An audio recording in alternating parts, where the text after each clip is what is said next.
I never imagined I'd catch my wife with another man, let alone uncover a secret life she'd been hiding for years. That moment changed everything, and what came next would test me in ways I never thought possible. Before that day, my life followed a steady, almost mechanical rhythm. Trucking wasn't just a job, it became my way of life.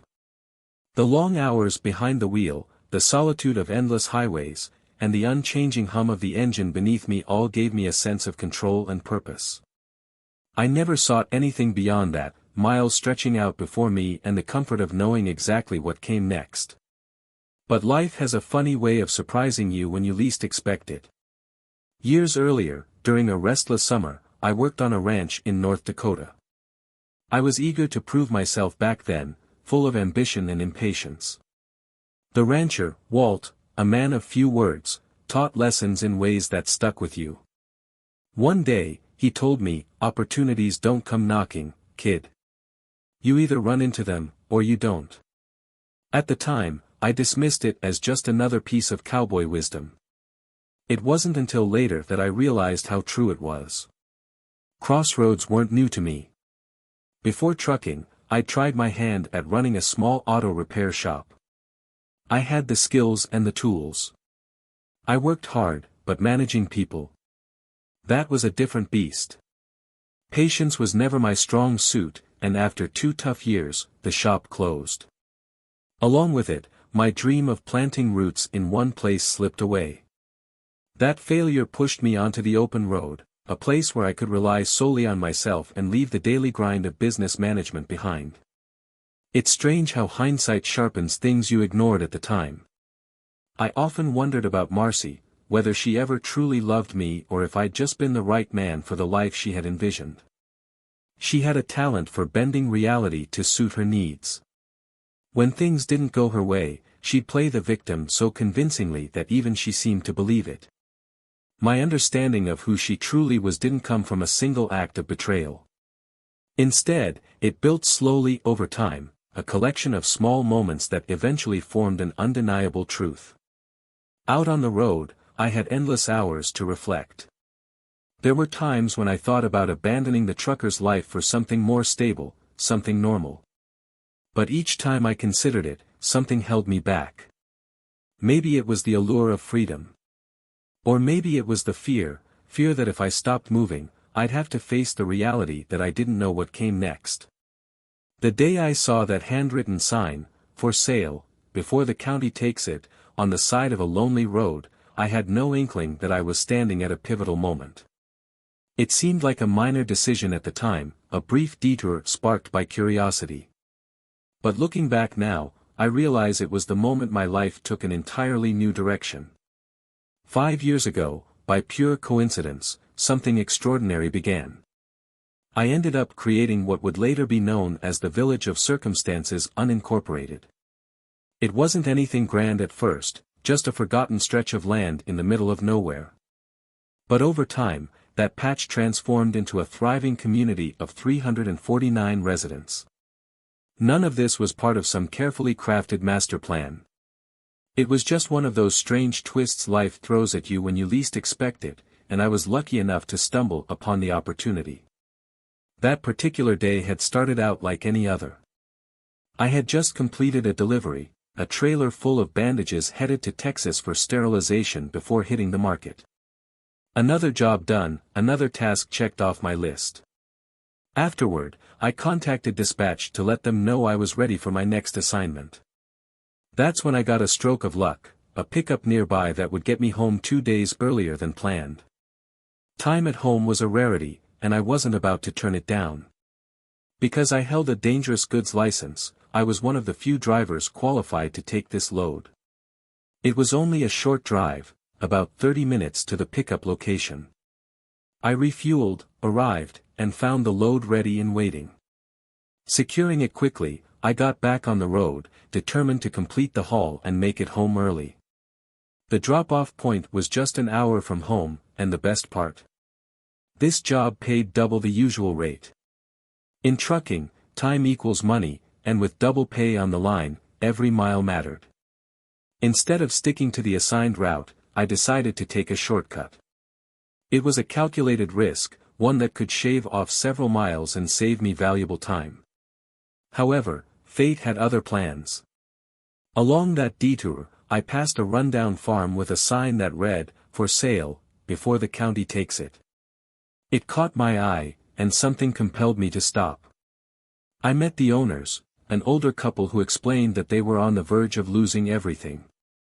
The land had been in their family for generations, but financial hardships had backed them into a corner. Their only option was to sell quickly or face foreclosure.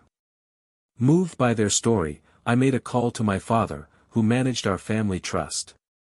We negotiated a deal that allowed us to buy the property while letting the couple stay on under a long-term lease with reduced rent. The gratitude in their eyes was unmistakable, and when the husband shook my hand, he promised, "If you ever need anything, I'll be there." That promise would turn out to be worth far more than I could have imagined.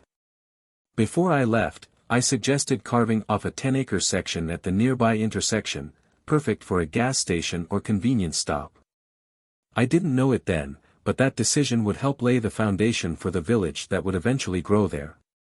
But that day wasn't only about opportunity. It was also the day I saw something that would shatter the illusion of the life I thought I had. As I drove closer to home, I made an unscheduled stop when I saw Marcy stepping out of the house with Jack. Jack was another trucker I knew, arrogant and brash, someone I never trusted. He was carrying a rig bag, standard gear for drivers on the road. What made my stomach turn wasn't just seeing him there, it was the unmistakable closeness between him and Marcy. They weren't even trying to hide it. The way they moved together made it painfully clear this had been going on for a while. I couldn't look away. My hands shook as I pulled out my phone and hit record. I watched as they loaded bags into the car, the weight of betrayal settling like a stone in my chest. This wasn't a one-time affair. It was something far deeper, something that had been unfolding right under my nose. In a single moment, everything I thought I knew about my life was flipped upside down. Marcy and Jack drove right past me with my daughters in the car, completely unaware of my presence. From the outside, everything looked normal, but deep down, I knew something was wrong. I followed them for a moment before deciding to return home and figure things out. When I reached the house, I climbed the stairs and hesitated before opening the door to the third floor. My breath caught in my throat. The entire space had been fully renovated. Sunlight streamed through curtains that were never left open when I was around. That in itself was strange, but it wasn't the most unsettling discovery. This renovation wasn't supposed to happen. Marcy and I had argued for years about what to do with that space. Now, standing there, I understood why. She had gone behind my back, planning a life without me. The new master bedroom was enormous, larger than the one we shared. There were 2 closets. The first was filled with men's clothes, far too big to be mine. The second held Marcy's clothing, including outfits I'd never seen her wear. This wasn't just an affair, this was a parallel life she had built in secret. Any lingering doubts I had disappeared in that moment. Marcy had never truly chosen me. I had been second place all along. I couldn't stop thinking about my daughters. What had Marcy told them? What lies had they been fed? I pulled out my phone and began recording, footage of the bed, the closets, even the adult DVDs left in plain sight. I grabbed one of Jack's shirts and held it against my chest to show the size difference, emphasizing the betrayal. My mind raced as I wandered through the house one last time. I needed a plan. I couldn't let Marcy and her lover take my daughters from me. I made a call to the old farmer from whom we had purchased the land. "Any chance you've got a room I can rent until my place is ready?" I asked, hoping for a short-term solution. "You've got a room," he replied immediately, "but your money isn't good here." "I appreciate it, but I have to insist." "Keith," he interrupted firmly, "your family saved ours when we needed it most. We owe you, and that's that." I sighed, realizing I wouldn't win this argument. "Thank you," I said quietly. After arranging my stay, I met with Jace, my employer, to explain the situation. "Jace," I began, keeping my voice steady, "my wife, Marcy, she's the reason I have to leave. I need to be home to fight for custody of my daughters." Jace's expression hardened as he processed my words. His fist tightened on his desk. "This footage, it was filmed in that hidden third-floor room?" he asked. "Yes," I confirmed. "Someone else recorded it too, though I don't know who. And honestly, I don't care anymore." He exhaled slowly. "I'm sorry, Heath. You do what you have to do. I'll have your final check prepared, and I'm adding a $110,000 bonus. You've earned it." With that, I cleared my accounts and headed straight to my daughter's elementary school. I requested a meeting with the guidance counselor before my daughters were called out of class. As she stood to leave, I stopped her. "You should stay," I said, my tone firm but calm. She frowned. "Are you sure?" "Yes," I replied. "I don't want to be accused of manipulating my kids." Something in my voice gave her pause, and she seemed uneasy. "Are you worried about that happening?" she asked gently. I nodded. "You have no idea." I let out a sigh. "My wife's a state social worker," I admitted softly. The counselor's eyes widened slightly as she pressed her lips into a thin line. It was clear she understood the challenges ahead. I knew this wouldn't be an easy fight. For now, my daughters would remain with Marcy, but I was determined to build a stable life and fight for custody as soon as I could. The counselor gave me a reassuring nod and turned to my daughters. "Everything your father said is true," she told them, her voice steady and comforting. After hugging my girls goodbye, I turned to leave. Before I could walk out, the counselor handed me a slip of paper. "Have your lawyer contact me," she said quietly. "I'll give a statement. I've seen too many men get screwed over in their divorce." I thanked her, genuinely moved by her support, and headed out the door. My next stop was at a small flower shop. The florist greeted me with a smile, but I had an unusual request. "I need the deadest flowers you've got," I said flatly. Her smile faltered. "Excuse me?" "You heard me. I want them boxed up," I replied. It was a strange request, but I had my reasons. With the dead flowers in hand, I reflected on just how little I knew about what had been going on. Jack had been part of Marcy's secret life for who knows how long. He was never around when I was home, and our schedules always seemed to perfectly miss each other.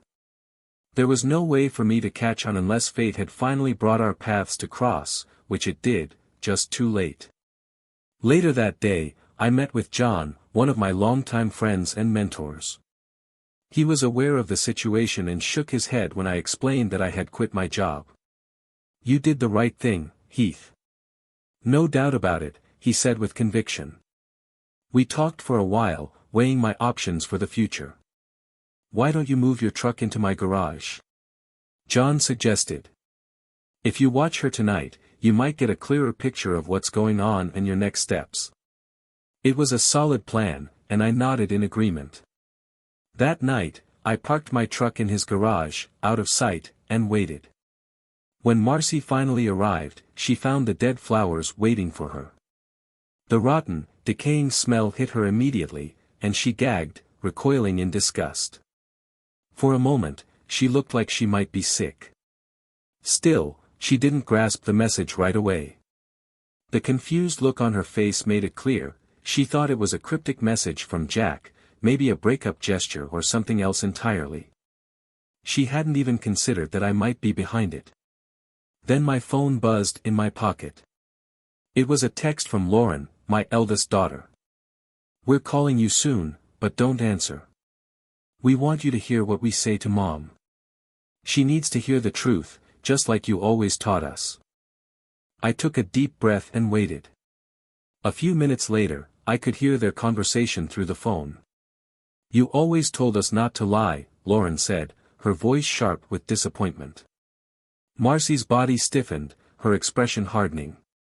"You need to understand, it wasn't like that," she tried to argue. Linda, my younger daughter, chimed in, we kept our promise not to tell Dad.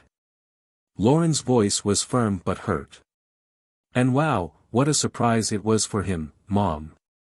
He didn't even know about the third floor until today. I heard a sharp intake of breath on Marcy's end. Her lips parted slightly in shock as the weight of the truth finally hit her. The pieces were coming together, and for the first time, Marcy realized that the lies she'd hidden behind were finally unraveling. Lauren's voice turned cold and distant as she spoke again. But I guess it's okay for you to lie, to us and to Dad. Marcy broke down, tears streaming down her face. Dad didn't know, Linda continued, her voice steady but full of hurt. Uncle Jack's been around for years, and Dad had no clue. He quit his job today so he could fight for custody of us. The school counselor told us the court won't grant custody to a long-distance truck driver, Lauren added. So Dad's changing careers. Marcy's sobs grew louder as the weight of those words hit her. Linda finished softly, he said goodbye to us before we came back to class. Marcy sat on the edge of the bed, her body trembling. She knew they were right. Everything Heath was doing, securing a new job, laying the groundwork for stability, was exactly what the court would be looking for in a custody battle. As a social worker herself, she was fully aware of how strong a case he was building against her. You know how this is going to end, Linda said gently but firmly. Marcy's gaze remained lowered, but Lauren picked up where her sister left off. Lauren and I have talked a lot about what you did, Mom. And we've made a decision.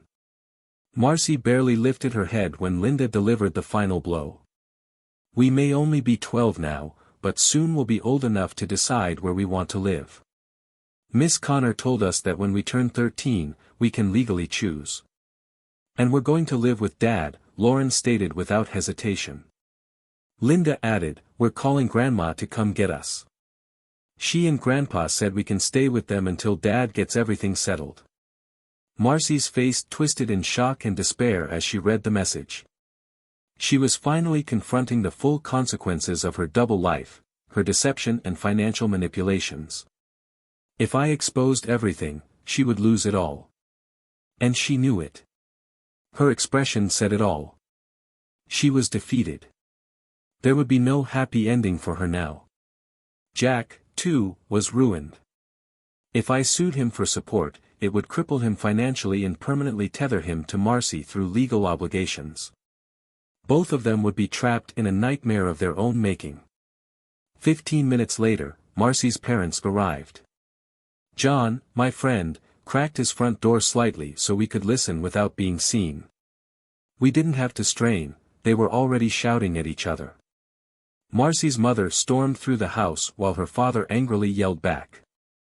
John's wife handed me a cold beer. I took a long, steady drink as John leaned against the counter. Your daughters read the situation perfectly, he said, giving me a nod. You should be proud, Heath.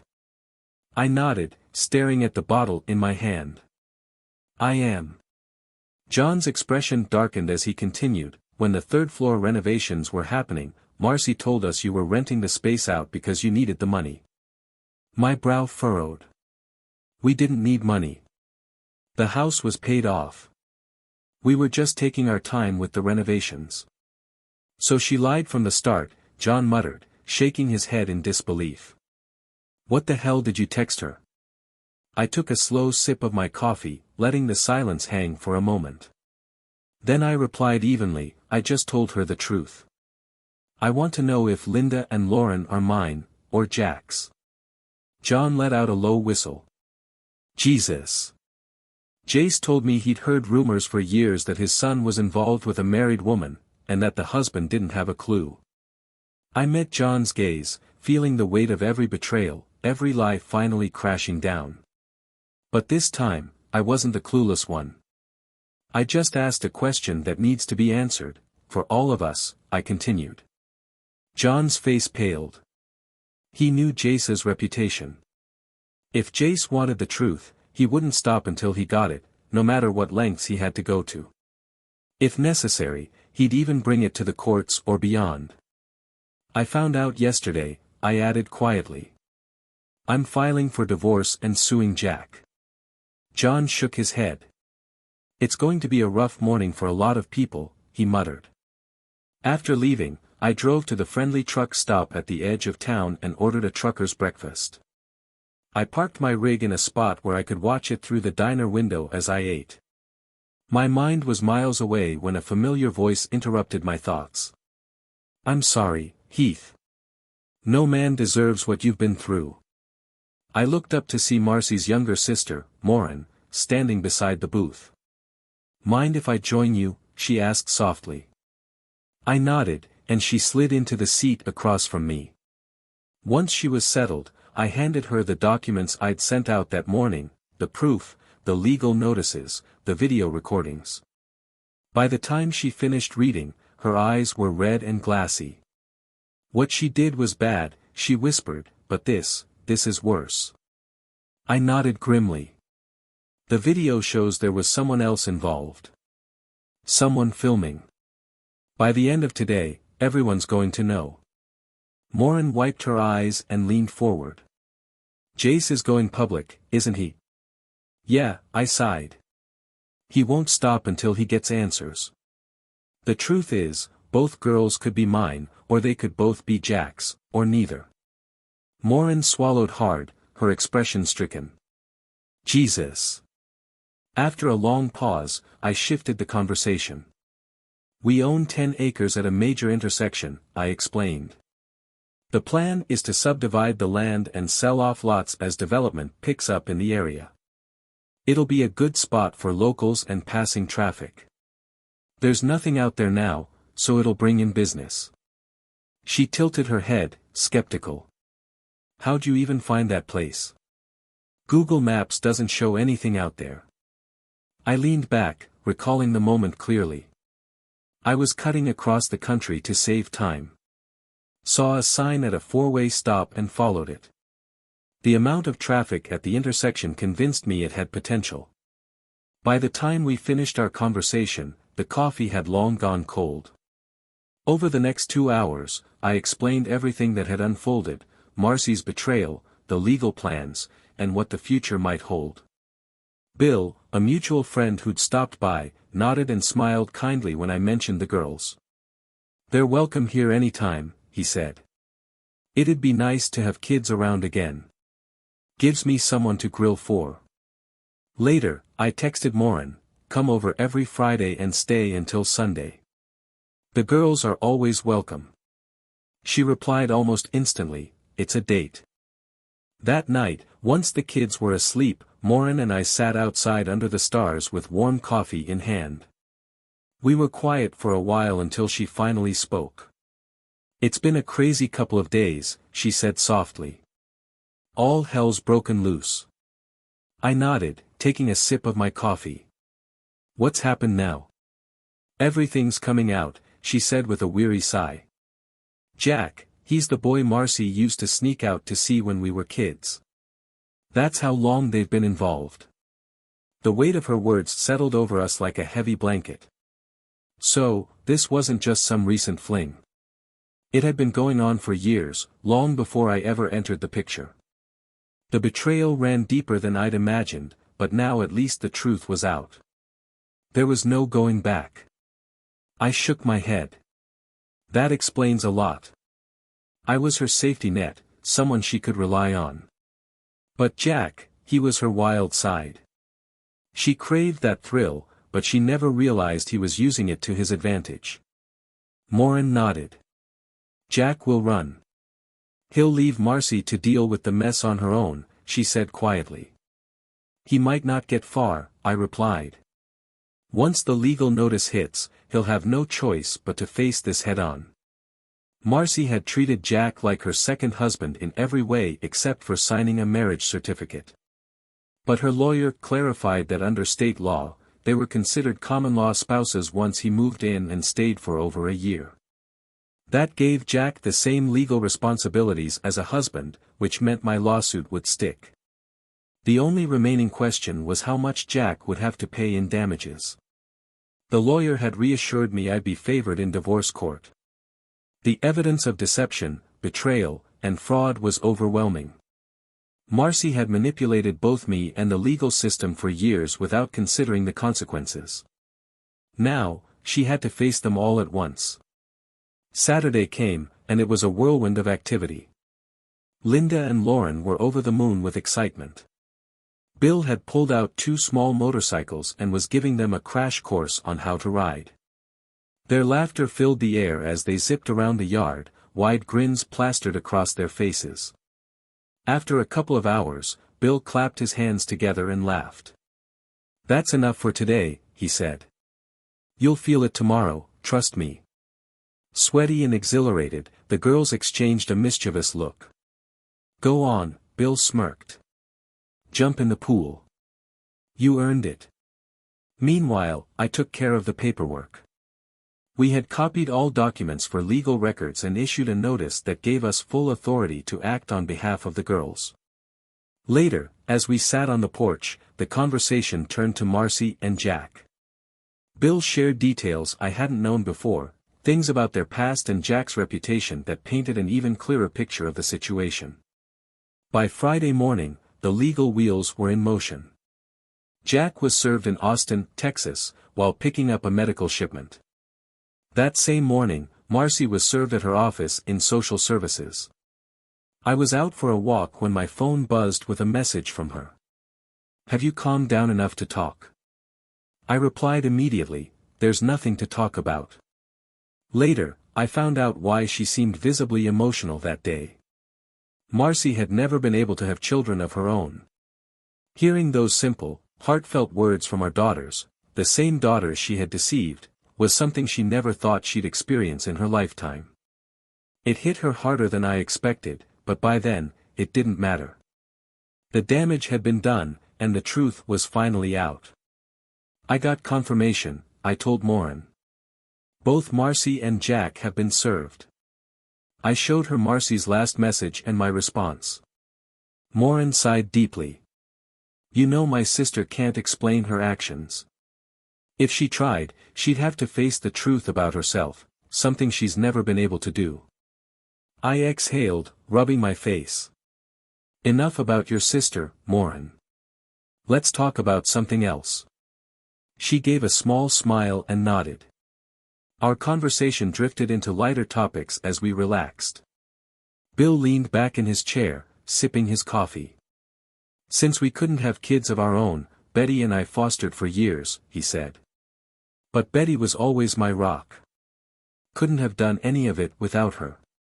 We talked quietly until the sounds of the house waking up brought our conversation to an end. After breakfast, the girls spent hours riding the motorcycles again, laughing and racing around the yard. When they were ready for a change of pace, we all headed to the pond. Bill and Betty settled into lawn chairs, watching over us as we tossed a beach ball around in the water. Morin caught my eye as she waded into the pond.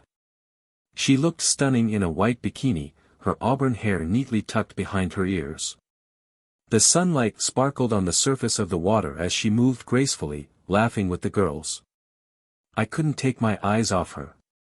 Eventually, we found ourselves near each other in the deeper water. Morin gazed at me, her eyes reflecting something warm and familiar. Slowly, I leaned in, and she lifted her chin to meet me. Our lips met in a slow, deep kiss, unlike anything I had ever experienced. It wasn't just passion, there was something deeper, something real. More love in that single kiss than I had ever felt with Marcy. "Wow," I whispered, catching my breath. "That was intense." Morin smiled softly. "You don't know how long I've waited for this," she murmured, pressing closer. The water wrapped around us as we kissed again, deeper this time. Our tongues met in a slow, intoxicating rhythm. For the first time in years, I felt alive, truly alive. We stayed like that for a while, lost in each other, until the girls called us back to the shore. Later, as we dried off by the pond, Morin glanced at me thoughtfully. "How long have you been in love with me?" she asked, half joking. I chuckled, shaking my head. I think I'm just now realizing it. She laughed softly. I've loved you since the summer before you married Marcy.